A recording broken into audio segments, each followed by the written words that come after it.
El Vaticano sacó un nuevo documento que habla sobre ideología de género, sobre maternidad subrogada, sobre el aborto, sobre muchas otras cuestiones.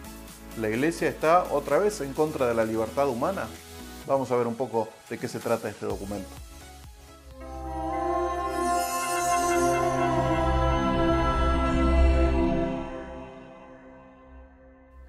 Hola, soy el Padre Elías Duff y también a través de este canal queremos analizar y comentar un poco este nuevo documento que sacó el Dicasterio para la Doctrina de la Fe el 8 de abril de este año, 2024, y el título de este documento es Dignidad Infinita. Dignidad Infinita. Ya este título nos habla un poco de nuestra identidad, de quiénes somos, de nuestra esencia. Es un documento de 24 páginas, entonces vamos a tratar de resumirlo y comentarlo en muy poquitos minutos. Pero la mayor parte de este documento, de hecho 3/4 partes de este documento, habla sobre la palabra dignidad. Intenta definir un poco de qué se trata. Y recién la última parte, el último cuarto, digamos, habla sobre cuestiones morales bien concretas.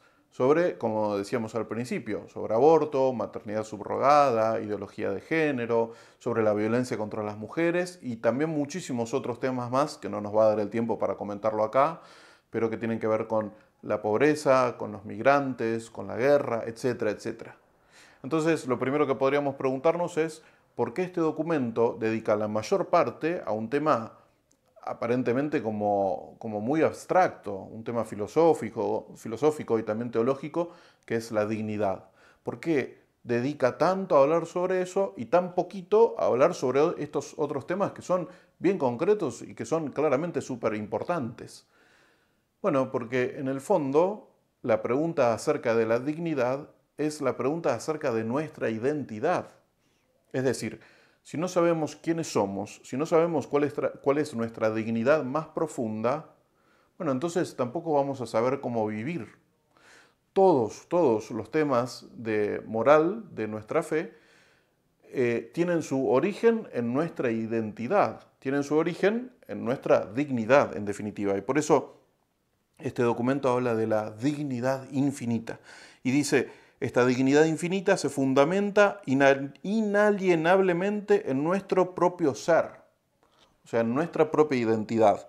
Y es reconocible también por la sola razón, dice este documento. O sea, no es una cuestión meramente de fe, no es una cuestión que sacamos meramente de las Escrituras, sino que razonando, pensando sobre este tema, nos damos cuenta de que tenemos una dignidad que nadie nos puede dar. Es una dignidad que tenemos de por sí, por ser personas humanas, pero además que nadie nos puede quitar. Nadie nos la da, la dignidad, y nadie nos la puede quitar. Pero además, esta dignidad, bueno, podremos decir de dónde viene. Y viene del hecho de que estamos creados a imagen y semejanza de Dios. De este Dios que es el amor infinito. Y por eso nuestra dignidad es infinita. Porque nuestra dignidad es un reflejo, una pequeña imagen de quién es este Dios infinito. Por eso dice el Papa Francisco, la dignidad va más allá de cualquier circunstancia, supera toda circunstancia. O sea, nuestra dignidad no depende de si somos conscientes o no. Una persona en estado vegetativo, por ejemplo, o una persona en estado de coma, tiene tanta dignidad como cualquier otro. Nuestra dignidad no depende de la etapa de nuestro desarrollo. Una persona anciana tiene tanta dignidad como un niño o como una persona en el vientre de su madre. Nuestra dignidad no depende de si estamos enfermos o si logramos algún objetivo o de cuánto producimos o de cuán efectivos somos. No depende de nada de eso. Somos dignos solamente por el hecho de haber sido creados a imagen y semejanza de Dios. Es inalienable. Nadie nos la puede dar, nadie nos la puede quitar. Por eso es que San Pablo VI, este documento cita a San Pablo VI y dice, ninguna antropología, la antropología es el estudio del hombre, o sea, el estudio de, en definitiva, quiénes somos, ninguna antropología iguala a la antropología de la Iglesia sobre la persona humana. Es más, la Iglesia se atreve a hablar de la sacralidad de la persona. Porque cuando entramos en contacto con esta dignidad infinita, con esta dignidad que supera cualquier circunstancia, estamos entrando en contacto con el misterio de la persona humana y a través de la persona humana entramos en contacto con el misterio de las personas de la Trinidad. O sea, cuando somos capaces de ver verdaderamente el corazón del ser humano, estamos viendo algo del corazón de Dios, de quién es Dios. Y entonces acá el documento cita el Génesis, que es justamente el momento de nuestra creación. Y el Génesis dice lo siguiente. Esto es el Génesis en el capítulo 1. Dijo Dios: hagamos al hombre a nuestra imagen y semejanza. Y creó Dios al hombre a su imagen. A imagen de Dios lo creó, varón y mujer los creó. O sea, nuestra identidad, nuestra dignidad, es mucho más que lo meramente material, dice este documento. Y acá empieza a hablar de cómo varón y mujer, los dos juntos, son capaces de crear una imagen de quién es Dios.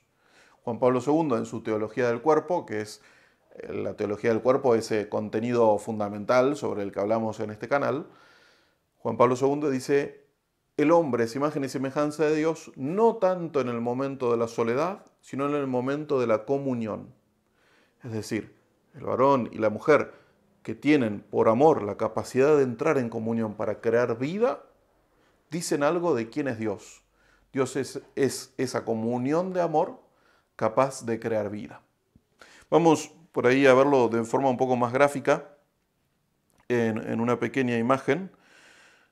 Es el Padre eternamente donándose a su Hijo, el Hijo recibiendo esa donación, a la vez volviéndose a donar al Padre, y esa comunión de amor, esa donación, entrega y recepción de amor es tan concreta y es tan real que es capaz de engendrar un tercero, el Espíritu Santo.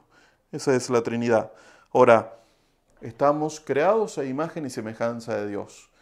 Y somos imagen de Dios no tanto en el momento de la soledad, cuanto en el momento de la comunión.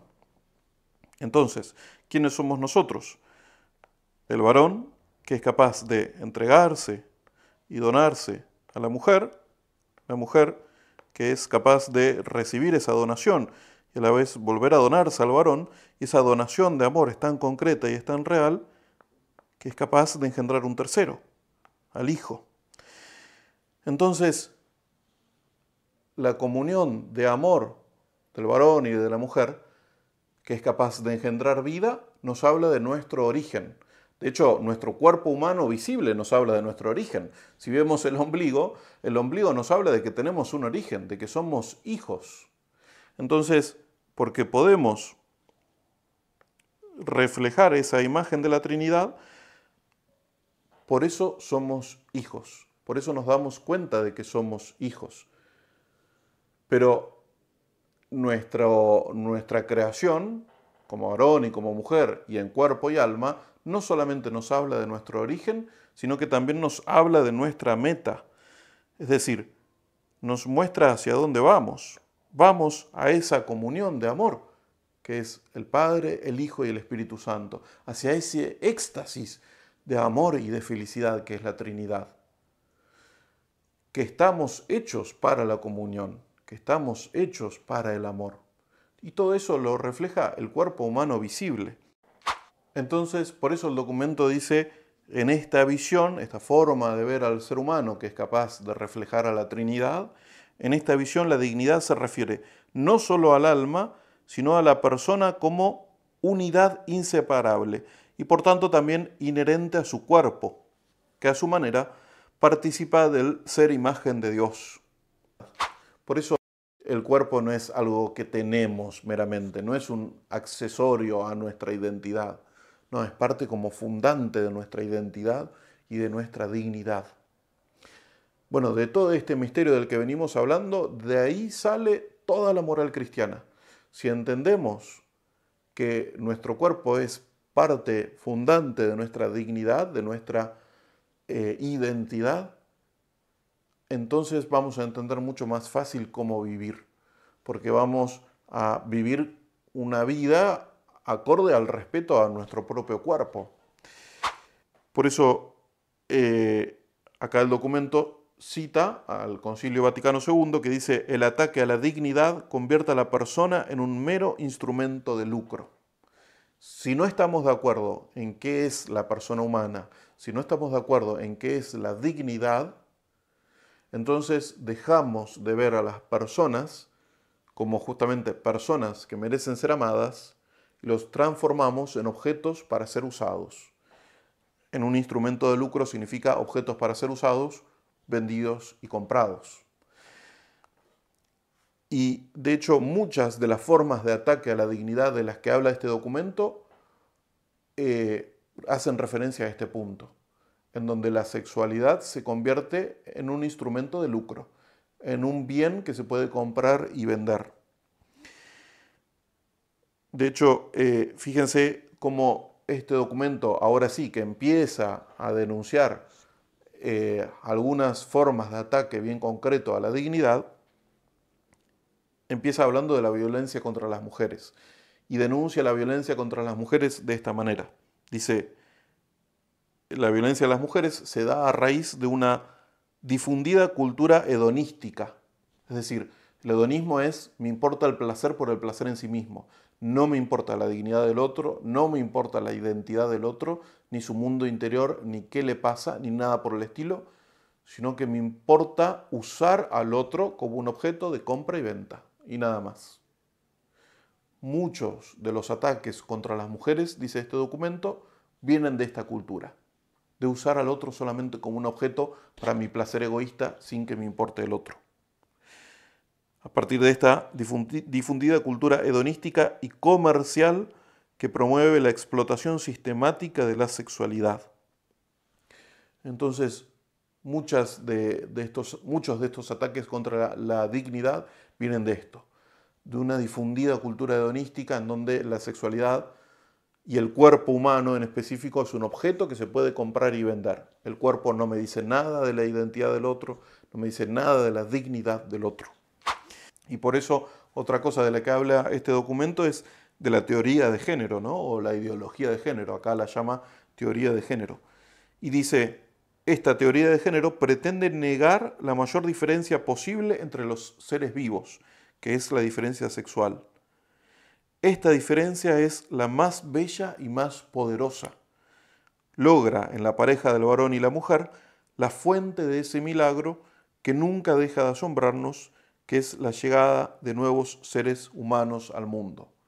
Es la diferencia, la complementariedad que veíamos en el gráfico de recién, del varón y de la mujer, y la capacidad que los dos tienen de entrar en comunión y hacerse un solo cuerpo, lo que permite crear nueva vida. Si no somos capaces de ver ese amor humano, esa imagen del amor humano, nos cuesta mucho más entender el amor divino, nos cuesta mucho más entender a Dios. Y bueno, finalmente otros de los ataques a la dignidad humana de los que habla este documento es la del aborto, que de forma muy resumida dice: hay que llamar a las cosas por su nombre. Entonces dice: no podemos llamar al aborto interrupción del embarazo como un nombre más amable, sino que de hecho define de forma muy clara qué es el aborto y dice: es la eliminación deliberada y directa, como quiera que se realice, de un ser humano en la fase inicial de su existencia. Entonces, para cerrar, todo esto toca al cuerpo humano, y cuando entramos en contacto con el cuerpo humano, estamos entrando en contacto con nuestra dignidad, con nuestra esencia, con nuestra persona. Y cuando entramos en contacto con la persona humana, entramos en contacto con el misterio de las personas divinas, de Dios. Entonces, cualquier intento de borrar el cuerpo, de borrar la diferencia sexual, de eliminar al cuerpo, es un intento en definitiva de eliminar a la persona humana. Cuando queremos eliminar a la persona humana, terminamos queriendo borrar en definitiva a Dios, y borramos también del mapa el signo que nos apunta hacia dónde vamos. Vamos hacia esa comunión, hacia ese éxtasis de amor y de alegría infinita que es Dios. Entonces, ¿cómo podemos hacer para reconocer mejor esa dignidad inalienable que tenemos solo por el hecho de haber sido creados a imagen y semejanza de Dios? Bueno, una respuesta da este documento. Dice, en la medida en que la persona humana responde al bien, y esa es la palabra clave, responde al bien, su dignidad puede manifestarse, crecer y madurar libre, dinámica y progresivamente. Es decir, la capacidad que tenemos para reconocer nuestra propia dignidad no depende tanto de lo que hagamos, de lo que produzcamos, de nuestras condiciones exteriores, sino que viene de afuera, nos es dada. Por eso depende de nuestra capacidad para responder. Y eso es lo mismo que hizo María. Ella se abrió en su cuerpo a recibir el don de la vida de Dios, del Dios hecho carne en ella, y solamente respondió a ese don de amor. Dijo, sí, hágase en mí según tu palabra. En la medida en que nos abrimos a reconocer el don de nuestra buena creación, como varones y mujeres creados a imagen y semejanza de esa comunión de amor y de vida que es Dios, en esa medida también vamos a reconocer nuestra propia grandeza. Juan Pablo II, en un libro anterior a ser papa, que se llama Amor y Responsabilidad, decía, el hombre tiene que reconciliarse con su propia grandeza. En la medida en que reconocemos la grandeza de Dios, reconocemos también nuestra propia grandeza. Muchas gracias y que Dios te bendiga.